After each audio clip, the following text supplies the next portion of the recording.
दोस्तों नमस्कार, मैं आपकी सुनैना मौर्य आप लोगों के लिए एक बहुत ही प्यारा भसुर मंडप गारी गीत लेकर आई हूँ। आप लोग फुल आवाज करके सुनिएगा और देखिए। बहुत सारा दहेज लिए लड़की की तरफ से, लड़के के बाप ने, और गहना नहीं लाए तो कैसे सखियाँ सब गारी दे रही हैं। आप लोग सुनिए, फुल आवाज करके सुनिए। अगर आप लोगों को अच्छा लगे तो लाइक सब्सक्राइब ज़्यादा से ज़्यादा शेयर करिए। कमेंट बॉक्स में जरूर बताइए कैसा लगा। हरवा सिकड़ी लैला नाही कवनो गहनवा, हरवा सिकड़ी लैला नाही कवनो गहनवा, दहेज लेके खा गईला भसुर बेईमानवा, दहेज लेके खा गईला भसुर बेईमानवा, दहेज लेके खा गईला।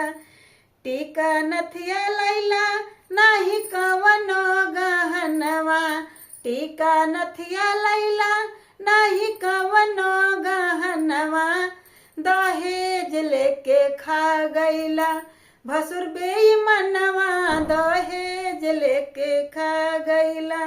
न जाने केतना दहेज में तुली होला, न जाने केतना दहेज में तुली होला, तबो न ब्रांडेड सड़िया चढ़ावला, तबो न ब्रांडेड सड़िया चढ़ावला, लाके चढ़ावला पुराना लहंगवा, लाके चढ़ावला पुराना लहंगवा, दहेज लेके खा गईला भसुर बेईमानवा, दहेज लेके खा गईला भसुर बेईमानवा, दहेज लेके खा गईला भसुर बेईमानवा, दहेज लेके खा गईला।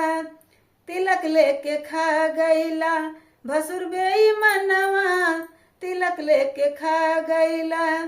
लइके तिलकिया करेला मन मानी, चढ़ावा गहनवा न त बढ़ी परेशानी, लइके तिलकिया करेला मन मानी, चढ़ावा गहनवा न त होई परेशानी।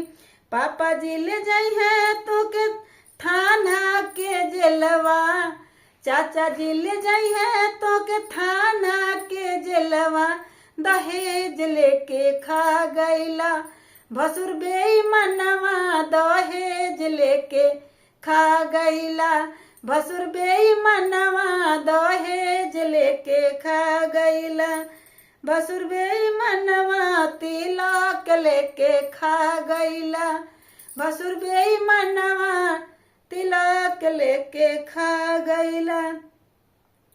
डलवा साड़ी लैला नाही एको चुनरिया, डलवा साड़ी लैला नाही एको चुनरिया, दहेज लेके खा गईला भसुर बेईमानवा, दहेज लेके खा गईला भसुर बेईमानवा, दहेज लेके खा गईला। धन्यवाद।